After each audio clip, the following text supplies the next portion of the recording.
The Mexican-American War is one of the most influential wars that the United States has ever fought. It was the culmination of the idea of manifest destiny and the idea that it was America's duty to expand westward.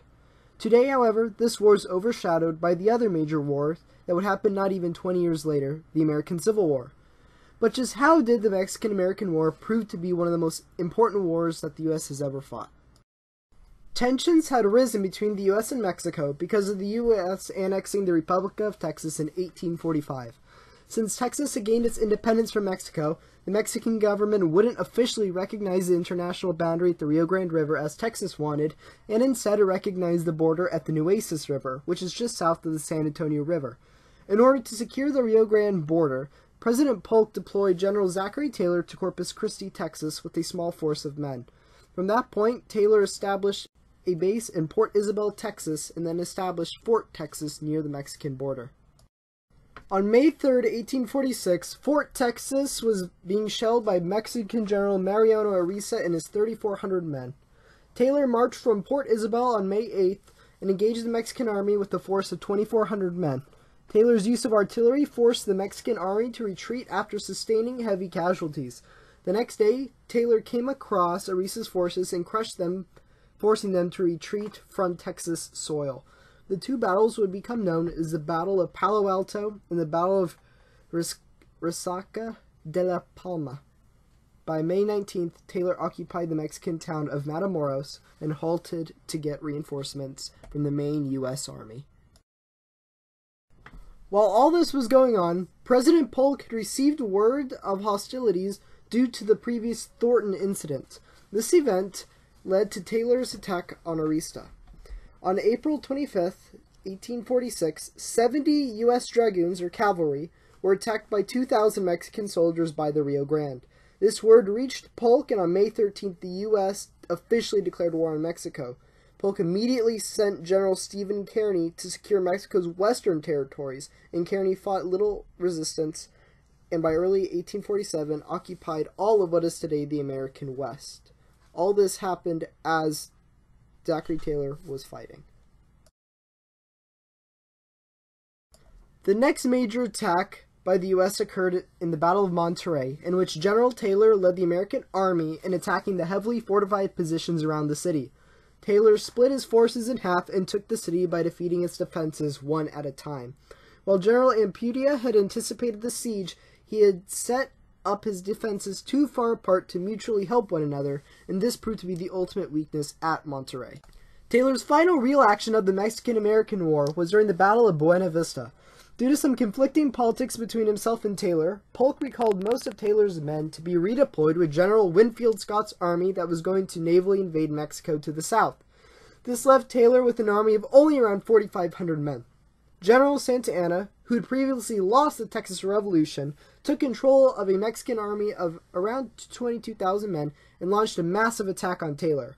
However, if you know anything about Santana, then you would know that he's extremely militarily incompetent. Like, if Santa Anna was a European, then he would have been seen as part of the Austrian army. He was that incompetent. Anyways, as would be expected, Santa Anna did the only thing he knew how to do, and he lost the battle. Taylor completely routed the enemy army that was nearly 6 times bigger than his own. Santa Anna retreated. However, this would not be the last we hear of him in the Mexican-American War, as he was the president of Mexico. Winfield Scott landed at Veracruz in March of 1847 and promptly began to siege the city with naval guns. The city surrendered later that month, not to many people's surprise, and with this victory, Scott began to march towards Mexico City. Scott fought many battles against Santa Anna on many occasions. The first was at Cerro Gordo, in which Santa Anna had just marched his regrouped army towards Scott in order to stop him from reaching the capital. Santa Anna, of course, lost and fell back to Mexico City, like we'd expect anything else. The final 4 battles of the war were fought over the control of Mexico City, as the U.S. Army attacked the surrounding forts. These battles, Contreras, Churubusco, Monleona del Rey, and Chapultepec, were all decisive victories for the U.S. and delivered Mexico City into the hands of the United States Army. The last battle, Chapultepec, took place at the military academy, and many of the young cadets fought the U.S. soldiers.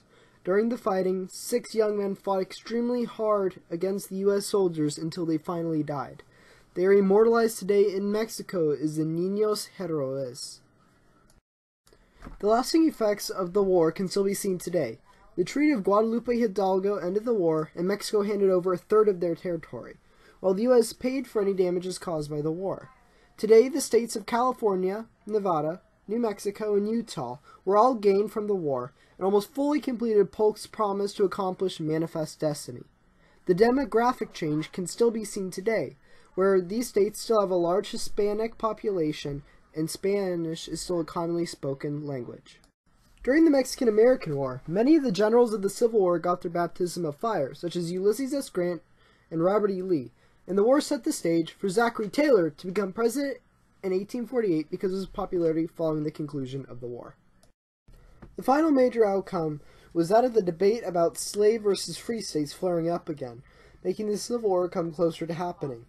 This issue was attempted to have been solved with the passage of the Compromise of 1850, which, in short, allowed California to enter as a free state, and other states to decide whether they will be slave or free based off of popular sovereignty. But this only proved to be more polarizing and directly led to the Civil War overall. I want to thank everybody so much for watching this video. If you guys enjoyed this video, please hit that like button, subscribe, and show the channel support. I'm really trying to grow this channel so it can be something way bigger than it already is. But all the likes and subscribes and increasing the exposure and the comment section, the discourse, all helps the channel grow. So if you have liked the video, please hit that like button, subscribe. I plan on doing more videos now that I have more time, and I know that the next video will be the other time the U.S. fought a Spanish nation. Well, not just any Spanish nation, the original Spanish nation. The next video will be the Spanish-American War. I'll see you guys in that video. Peace out.